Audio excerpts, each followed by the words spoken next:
এই গল্পটি সম্পূর্ণ প্রাপ্তবয়স্কদের জন্য।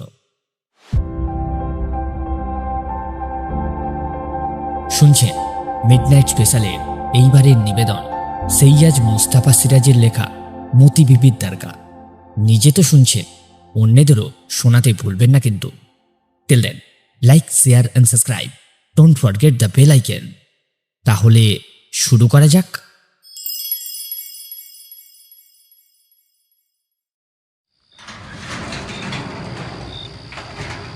কি এক শব্দে ঘুম ভেঙে গেল, যেন দরজা খোলার শব্দ। চোখ খুলে দেখি ঘর অন্ধকার। একটু অবাক লাগলো। আমার অভ্যাস জানলা খুলে রাখা। কেন জানলা বন্ধ করে শুয়েছি কয়েক মুহূর্ত ভেবেই পেলাম না। তারপর হঠাৎ মনে পড়ে গেল সব কথা। অমনি উঠবার চেষ্টা করলাম, কিন্তু পারলাম না। শরীরে এতটুকু জোর নেই। মাথার ভেতরটা শূন্য লাগছে, তেষ্টাও পেয়েছে, তাই ওঠা দরকার। মনে পড়ছে ওনার দিকে কুঁজোয় জল রেখে গেছে দরবেশ সাহেব। বলে গেছে, অসুবিধে হলে ডাকবেন, পাশের ঘরেই আছি। কিন্তু ডাকতে গিয়ে টের পেলাম গলায় আওয়াজ বেরাচ্ছে না। কেন যে সেই অলক্ষণে বাসটায় চেপেছিলাম। অত ভিড়ের বাসে চাপার অভ্যাস নেই, পারিও না। ইচ্ছে করলেই বন্ধুর বাড়িতে রাতটা আরামে কাটিয়ে আসতে পারতাম। ওদের বাসটা নাকি খালিই যায়। অথচ কি এক ভুতুরে জেদ আমায় পেয়ে বসেছিল। সন্ধ্যের দিকে আগা 5 তলার লোকেটাসা বাসটা এসে দাঁড়াতেই নির্বোধের মতন গুঁতো মেরে ঢুকে পড়লাম। পাদানিতে অনেকগুলো পায়ের উপর পা বসালাম।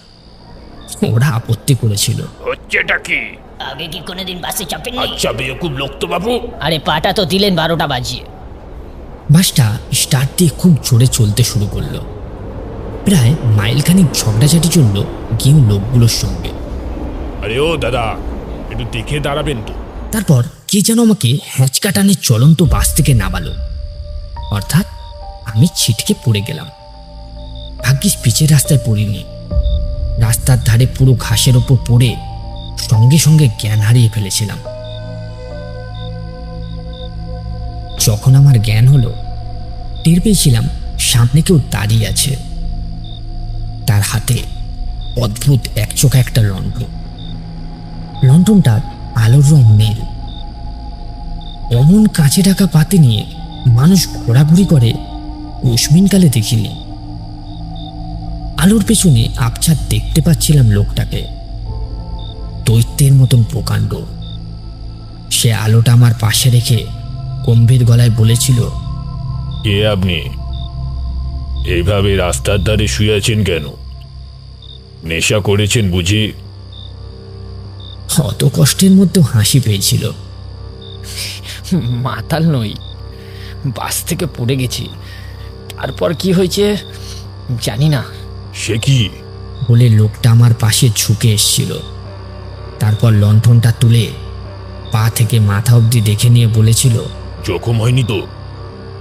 বুঝতে পারছি না। রক্ত টক্ত দেখতে পেলেন কি? না, তবে হাড়ে আঘাত লাগতে পারে। টের পাচ্ছেন কিছু? কে জানে। উঠবার চেষ্টা করুন তাহলে, কাছেই আমার ডেরা। এখন যেমন আমার শরীরের অবস্থা, তখনও ঠিক এমনই ছিল। লোকটা শেষে আমায় দুহাতে শূন্যে উঠিয়েছিল। তারপর ফের জ্ঞান হারিয়েছিলাম। দ্বিতীয়বার জ্ঞান ফিরে দেখেছিলাম এই ঘরে শুয়ে আছি, খাটিয়ায় বিছানার ওপর। সেই নীলালোর লণ্ঠনটা নেই। ঘরের মাঝে একটা হ্যারিকেন রয়েছে, আর আমার দিকে তাকিয়ে দাঁড়িয়ে আছে আলখাল্লাধারী নীল লম্বা চওড়া এক দরবেশ। কালো আলখাল্লা, গলায় লাল নীল পাথরের মালা, কাঁচা পাকা চুল ও দাড়ি, খাড়া নাক, লালচে টানা টানা চোখ। তার হাতে একটা গ্লাস। আমাকে চোখ খুলতে দেখে বলেছিল, শরবতটা খেয়ে নিন। কই, হাঁ করুন দেখি, খাইয়ে দিচ্ছি। একটু ঝাঁঝালো সুগন্ধ সেই শরবত কয়েক ঢোক ঘেলা মাত্রই আমার শরীরে যেন বিদ্যুতের খেলা শুরু হয়েছিল। ভয় পাওয়া গলায় বলেছিলাম, কিসের শরবত?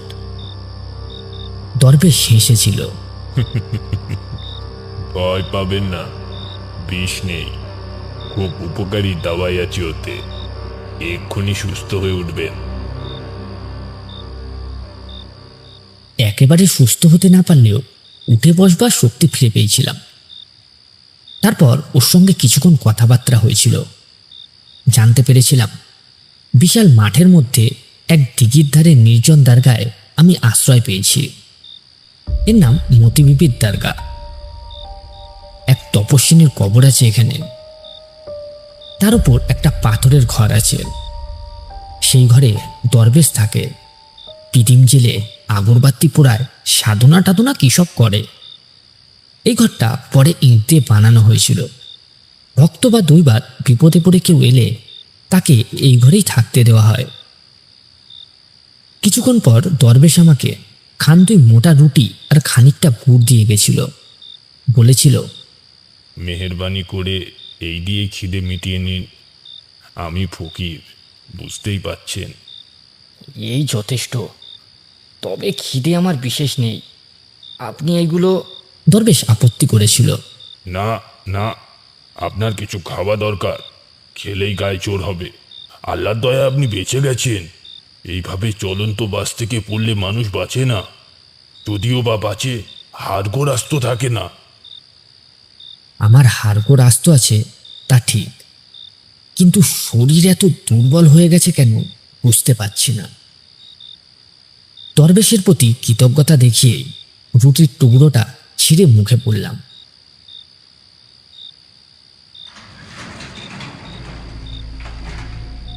ফের সেই শব্দটা শোনা গেল, খুব পুরনো জং ধরা লোহার কপাট খোলার মতো শব্দ, কিন্তু কিছুটা চাপা। ঘুটঘুটে অন্ধকার ঘর। অন্তত তেষ্টা মেটানোর জন্য যথাশক্তি চেষ্টা করলাম উঠে বসতে। তারপর মনে পড়ল পাঞ্জাবির পকেটে দেশলাইয়ের প্যাকেটটা আছে, সিগারেটও আছে। পাঞ্জাবিটা মাথার কাছে রেখেছিলাম। অতি কষ্টে হাত বাড়িয়ে দেশলাইয়ের প্যাকেটটা বের করলাম।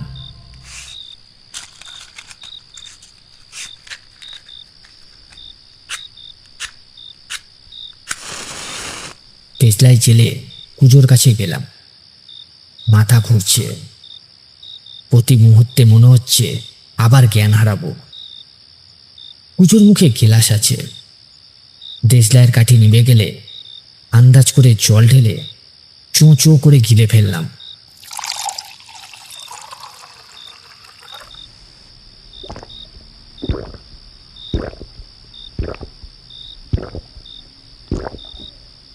তারপর খাটিয়ায় ফিরে এসে সিগারেট ধরালাম।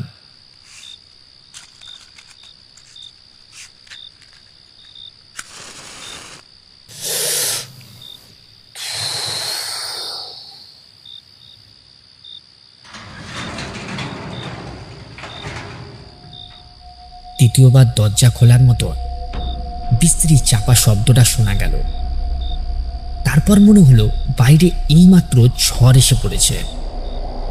শন শন শোঁসো আওয়াজ বাড়তে থাকলো। ছোট্ট দুটো জানালা আছে দুদিকে। একটা জানলা আচমকা খুলে গেল। ঘরে হু করে ঢুকে পড়লো ঝড়টা। কষ্ট করে উঠতেই হলো। জানলা বন্ধ করবার জন্য উঠে দাঁড়াবার চেষ্টা করলাম। কিছুক্ষণ চেষ্টার পর দেয়াল ধরে উঠে দাঁড়াতে পারলাম, কিন্তু জানালাটা কিছুতেই আটকানো যাচ্ছে না। ঘরের ভেতর খড়কুটো ধুলোবালি ঢুকে পড়ছে ঝড়ের সঙ্গে।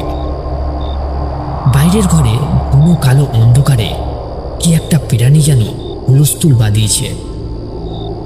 তারপর বিদ্যুতের ঝিলিক দিতে থাকলো।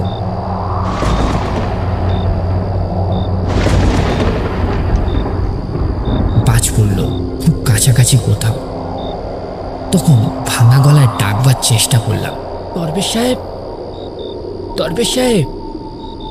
কোনো সাড়া এলো না। দরজা অনুমান করে পা বাড়ানো।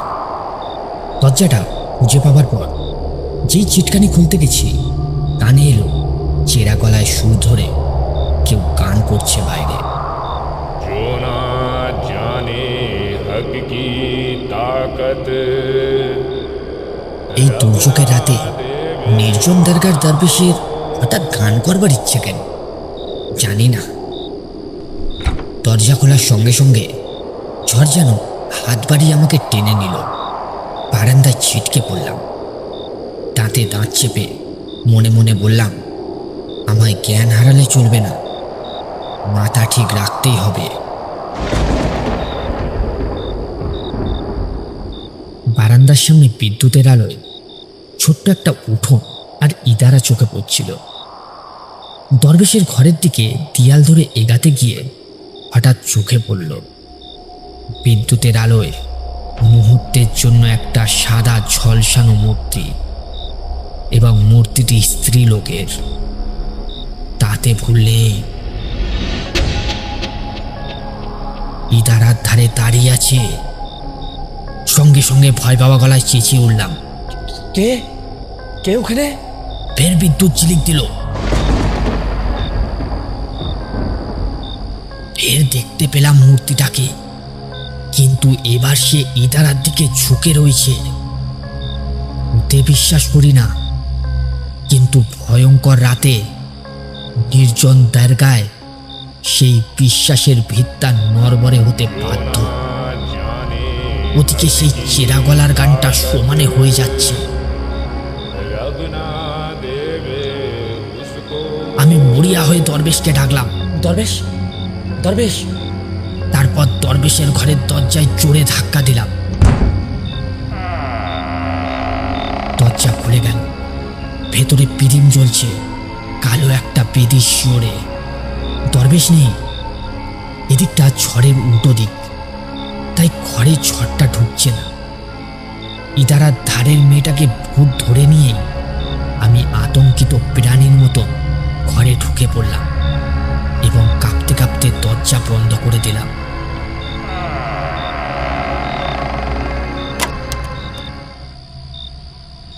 হ্যাঁ, বেদিটা কবর, সম্ভবত কোষ্ঠী পাথরের তৈরি। ফার্সিতে কি সব লেখা আছে, কিন্তু তখনই চমকে উঠলাম। বেদির ওপর 3টে মরার মাথা রয়েছে। আবছা আলোয় মরার মাথাগুলো বিকট দেখাচ্ছে। আরো ভয় পেয়ে গেলাম। এমন সময় বাইরে সেই গানটা থেমে গেল এবং মনে হলো প্রচণ্ড বৃষ্টি শুরু হয়েছে। বেদি থেকে একটু তফাতে কম্বলের আসন পাতা ছিল, সেইখানে গিয়ে বসে পড়লাম। তারপর কি আশ্চর্য, বন্ধ করে রাখা দরজাটা হঠাৎ মজমজ করে উঠল, তারপর খুলে গেল এবং সঙ্গে সঙ্গে বেদির পিটিমটা নিভে গেল।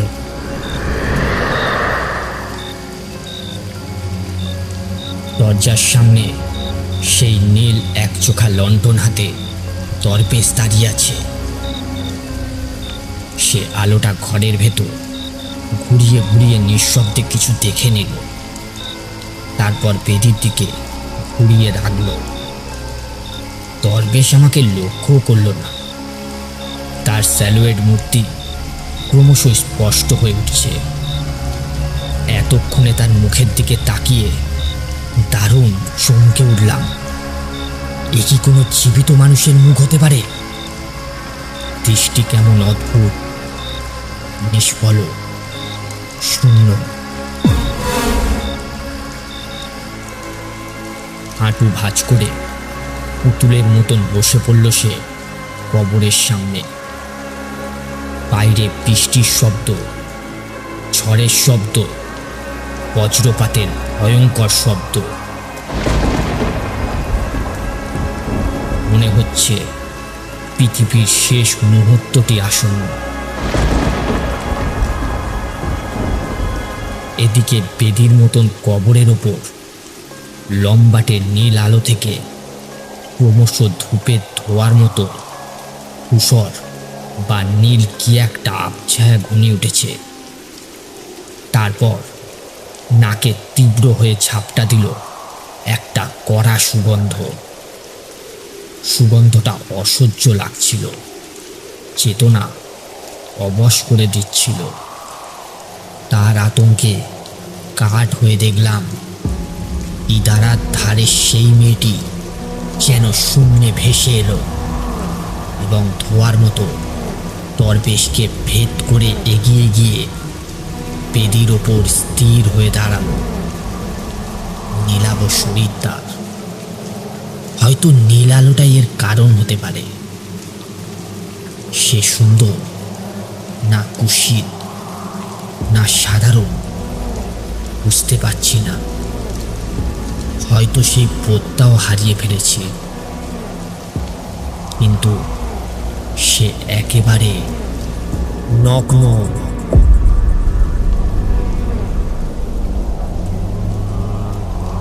আমার তন্ময়তা ভেঙে গেল। দরবেশ ফের চেরা গলায় গান গেয়ে উঠল, কিন্তু এবার সুরটা অনেকটা মিঠে এবং চাপা। ঘুম ঘুম আচ্ছন্নতায় দুর্বোধ্য কি একটা গান গাইছে সে। সুরটাও অপরিচিত, একটু একঘেয়ে। কিছুক্ষণ পর সেই নারী মূর্তিটি বেদির ওপর দাঁড়িয়ে থাকতে থাকতে হঠাৎ আমার দিকে তাকালো। সে অস্ফুট স্বরে একেবারে মানুষের গলায় আমার দিকে আঙুল তুলে বলে উঠল। সঙ্গে সঙ্গে দরবেশ ঘুরল আমার দিকে, প্রচন্ড গর্জন করে বলল, বেরিয়ে যান, বেরিয়ে যান বলছি। কেন এই ঘরে ঢুকেছেন আপনি? নীল আলোর লণ্ঠনটা নিভে গেল। ঘুটঘুটে অন্ধকার এখন। বাইরে ঝড় বৃষ্টি সমানে চলছে। অন্ধকারে একটা হাত এসে আমার কাঁধ খামচে ধরল।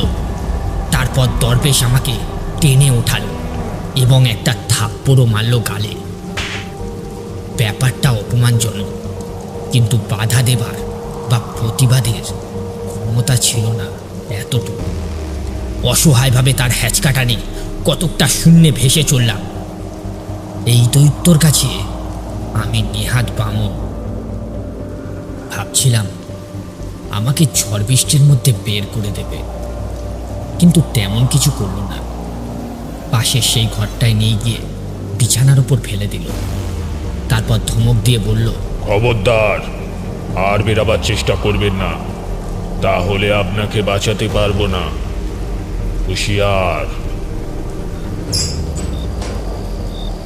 সে বাইরে থেকে দরজা আটকে দিল।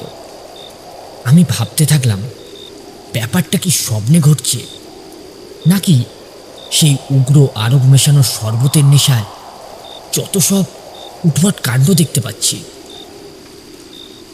কিন্তু না তো, আমি সজ্ঞান পুরোপুরি। যদিও শরীরের দুর্বলতায় দারুণ মাথাটা ঝিমঝিম করছে। তেজলাই আর সিগারেটের প্যাকেটটা বিছানায় রেখেছিলাম। খুঁজে নিয়ে প্রথমে লণ্ঠনটা ধরালাম, তারপর সেই জানলাটা বন্ধ করে দিলাম। ঘরের মেঝে যথেষ্ট বৃষ্টির ছাঁট এসে পড়েছে ততক্ষণে। বিছানার একটা পাশ ভিজে গেছে। সিগারেট টানতে টানতে সেই দৃশ্যটা আগাগোড়া ভাবতে থাকলাম।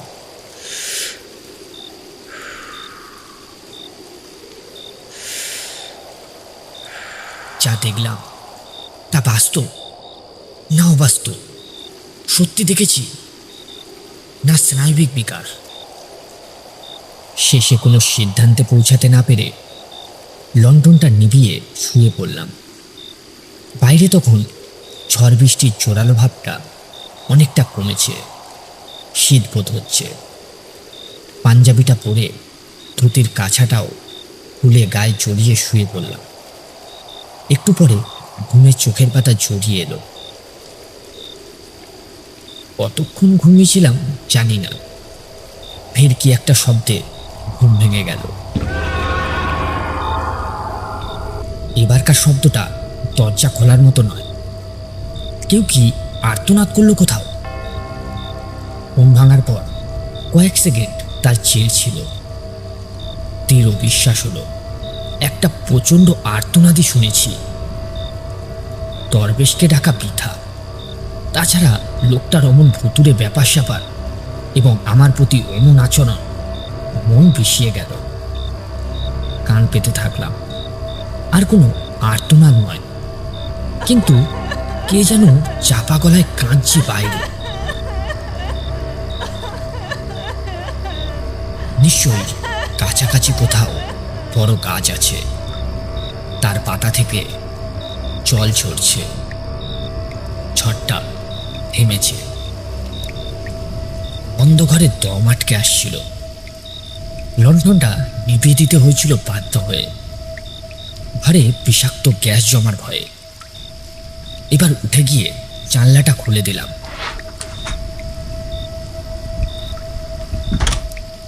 বৃষ্টি টিপটিপ করে পড়ছে। দূর দিগন্তে বিদ্যুৎ ঝিলিক দিল, কিন্তু মেঘ ডাকছে না। লণ্ঠনটা জ্বাললাম না। কান্নার শব্দ সমানে শোনা যাচ্ছিল। পা টিপে টিপে এগিয়ে সাবধানে নিঃশব্দে দরজা খুললাম।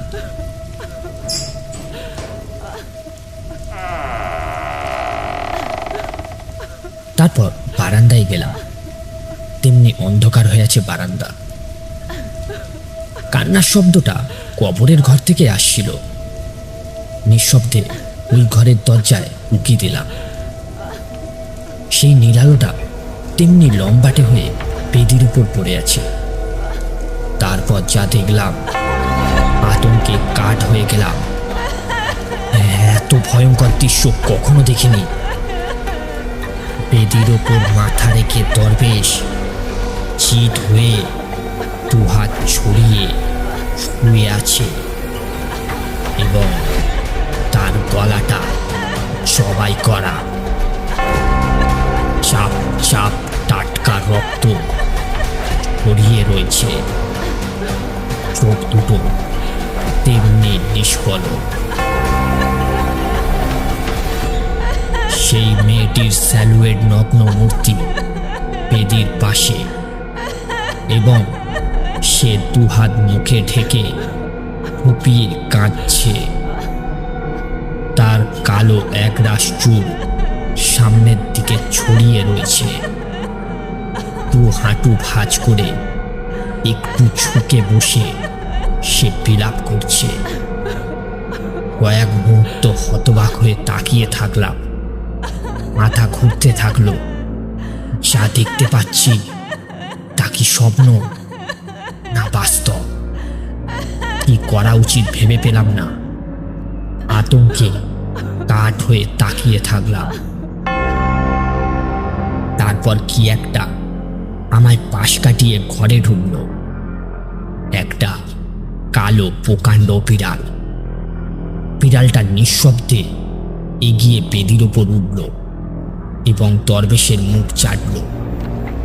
তারপর সে জিভ বাড়িয়ে দিল। আতঙ্ক বেড়ে গেল যখন দেখলাম সে দরবেশের গলার কাটা জায়গা থেকে রক্ত চেটে চেটে খাচ্ছে।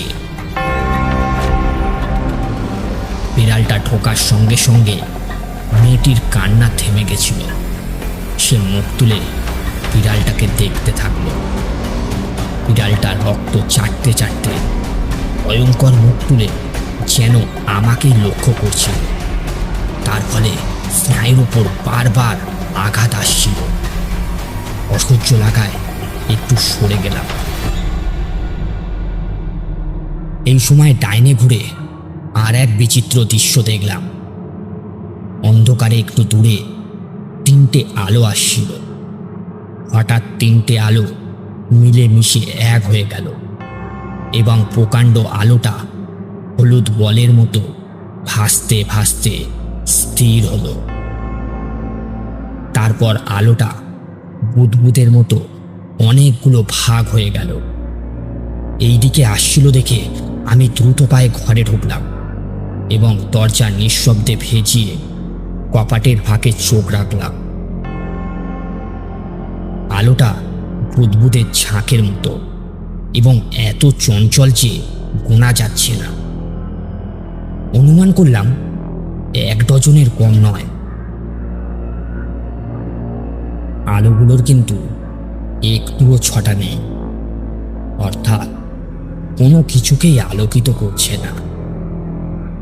আলোগুলো নাচতে নাচতে এসে বারান্দায় উঠল এবং কবরের ঘরেই ঢুকল, তা ঠিক। তারপর ও ঘরে চাপা গলায় কারা কথা বলছে শুনলাম। কয়েক মিনিট পর দেখি মেয়েটি সেই নীল লণ্ঠন নিয়ে বেরালো। আবছা দেখা যাচ্ছিল তার পরনে এখন শাড়ি রয়েছে, তার পেছন পেছন অনেকগুলো স্যালুয়েট মূর্তি যেন শূন্যে ভেসে যাচ্ছে। বিড়ালটাকে দেখতে পেলাম না, ওরা অন্ধকারে কোথায় অদৃশ্য হয়ে গেল। তখন লণ্ঠনটা জেলে নিয়ে বেরিয়ে এলাম। কবরের ঘরের দরজা খোলা। আলো তুলে ধরে দেখি দরবেশের জবাই করে রাখা শরীরটা তেমনি পড়ে আছে এবং গলার ফাঁকটা পরিষ্কার দেখা যাচ্ছে। এক ফোঁটা রক্ত নেই। বিড়ালটা সব চেটে পুটে খেয়েছে। ঘরের ভেতরে লণ্ঠনটা ঢোকাতেই কালো বিড়ালটা কোণের দিকে বসে আছে দেখতে পেলাম। সে নীল উজ্জ্বল চোখে তাকালো, মুখে রক্ত লেগে আছে। তারপর সে দ্রুত পায়ে আমার পাশ দিয়ে বেরিয়ে গেল। বেদির কাছে গিয়ে দরবেশের গায়ে হাত রাখলাম। আলখাল্লাটা ভিজে রয়েছে, নাড়িতে স্পন্দন নেই, বরফের মতো হিম সুরে। হঠাৎ সেই সময় চোখ গেল সেই তিনটে মরার মাথার দিকে। তিনটে মুন্ডু নাচতে শুরু করেছে। নাচতে নাচতে বলের মতন তারা আমার দিকে গড়িয়ে আসতে থাকলো। আর সহ্য করতে পারলাম না, লণ্ঠনটা তাদের উপর ছুঁড়ে মারলাম। কাঁচ ভেঙে গেল, তেল ছড়িয়ে আগুন ধরে গেল। তার মধ্যে মুন্ডু তিনটে নাচতে থাকলো। এক লাফে বারান্দায় পৌঁছালাম। তারপর অন্ধকারে কিভাবে এগালাম বলার নয়। আচার খেলাম কতবার। কাদায় জলে জামা কাপড় আর শরীর যাচ্ছে তাই মাখামাখি হলো। কিছুটা এগিয়ে আবছা ধূসর আলোয় ভরা মাঠে পৌঁছালাম। বৃষ্টি থেমেছে। আকাশের দক্ষিণ পশ্চিম কোণে এক টুকরো ভাঙা চাঁদ বেরিয়ে এসছে। সামনের পিচের পথটা দেখা যাচ্ছিল। সেইখানে গিয়ে ঘুরে দাঁড়ালাম। দরগার দিকটা বিশাল পাহাড়ের মতন দেখাচ্ছে, কালো হয়ে আছে। বুঝতে পারলাম জায়গাটা ঘন জঙ্গলে ভরা। রাস্তায় পৌঁছে সাহস বেড়ে গেল। হাঁটতে থাকলাম। শরীরে সেই দুর্বলতাটা আর নেই। দূরে একটা আলো দেখা যাচ্ছিল। মনে পড়ল ওধারে সেই ছোট্ট চটি যেখান থেকে বাসে চেপেছিলাম কাল সন্ধে। আলোটা লক্ষ্য করে চলতে থাকলাম। লোহাগড়া ব্লকের নিশীথ আমার বন্ধু। নিশীথ রায়চৌধুরী কৃষি অফিসার। ভোরবেলা আমাকে জলগাদা মাখা পুতুরের চেহারা দেখে ভীষণ অবাক হয়েছিল। সংক্ষেপে তাকে মোটামুটি সবটাই বললাম। সে কিছুক্ষণ নিষ্পলক চোখে আমার দিকে তাকিয়ে থাকার পর বলল, ঠিক আছে, আগে বাথরুমে ঢোক। আমার বউ বড্ড ঘুম কাতুরে, বেলা করে ওঠে, তোকে এই অবস্থায় দেখলে হুলস্থুল ঘটাবে। কাপড় চোপড় ছেড়ে স্নান করে এবং নিশীথের পাঞ্জাবি পাজামা পরে আরামে বসলাম। ততক্ষণে সূর্য উঠেছে। নিশীথ চা করে আনলো। চা খেতে খেতে বললাম, বাবারে এতক্ষণে কোমর ব্যথা করছে একটু একটু। নিশীথ বলল, ফিরে গিয়ে এক্সরে করাস। কিন্তু কথা হচ্ছে, ঝড় জলের সময় মতি বিবির দরগায় নিশ্চয়ই তুই ভীষণ রকমের দুঃস্বপ্ন দেখেছিস। না মানে তা ছাড়া তো এর কোনো ব্যাখ্যা হয় না। অসম্ভব। দরবেশের ডেড বডি নিশ্চয়ই ওখানে আছে, বরং পুলিশে খবর দেওয়া যা। নিশীথ হাসল। কি বলছিস? ওখানে কেউ থাকে না, সেরকম কোনো ঘরটরই নেই। তবে একটা কবর আছে বটে, এবং সেটা কোষ্টি পাথরে তৈরি। তুই বাস থেকে পড়ে অজ্ঞান হয়ে গিয়েছিলি, ঠিক? জ্ঞান ফেরার পর নিশ্চয়ই ঝড়ের সময় আশ্রয় নিতে দরগায় ঢুকেছিলি। তারপর আঘাত পাওয়ার রিয়াকশনে জ্বর টর এসে গিয়েছিল।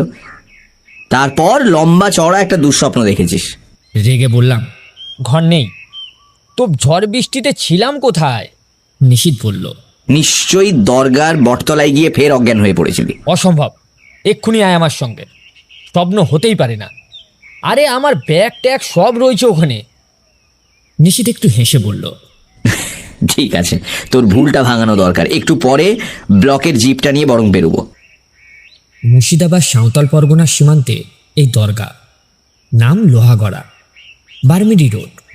বারমিডিতে স্টেশন আছে, সেখান থেকে আমার বাড়ি পৌঁছানোর অসুবিধা নেই। তাই নিশীথের বউয়ের কাছে দ্বিতীয় দফা বিদায় নিয়ে বেরালাম।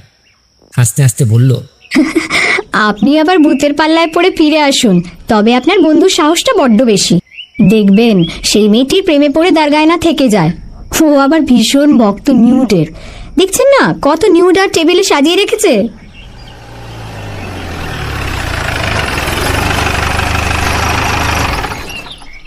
মিনিট 5 এগিয়ে রাস্তার ধারে জিপ রেখে আমরা দরগার দিকে পা বাড়ালাম। তারপর থমকে দাঁড়ালাম। নিশীথ বলল, কি হলো? আমি বললাম, দেখ দেখ সেই কালো বিড়ালটা। একটা কালো বিড়াল ভাঙাচোরা প্রকাণ্ড চত্বরে বসে একটা থাবা তুলে গাল চুলকাচ্ছে।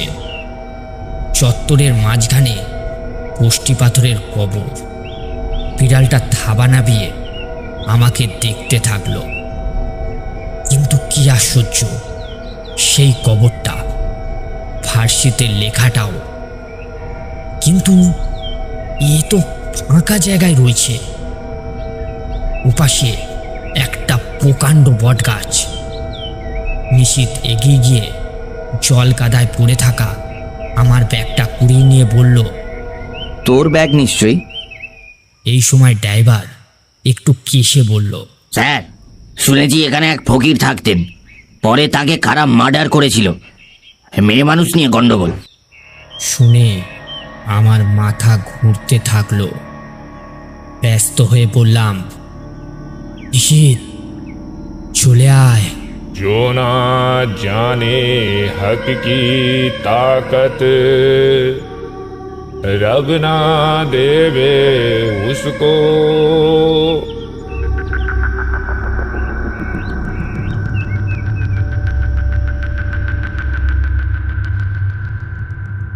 শুনছিলেন মিডনাইট স্পেশালের এইবারের নিবেদন সৈয়দ মোস্তাফা সিরাজের লেখা মতি বিবির দরগা। নিজে তো শুনলেন, অন্যদেরও শোনাতে ভুলবেন না কিন্তু। Till then, like, share and subscribe, don't forget the bell icon. তাহলে আসছি আগামী সপ্তাহে ঠিক রাত 9টায় নতুন কিছু রোমাঞ্চকর গল্প নিয়ে। আসতে ভুলবেন না কিন্তু।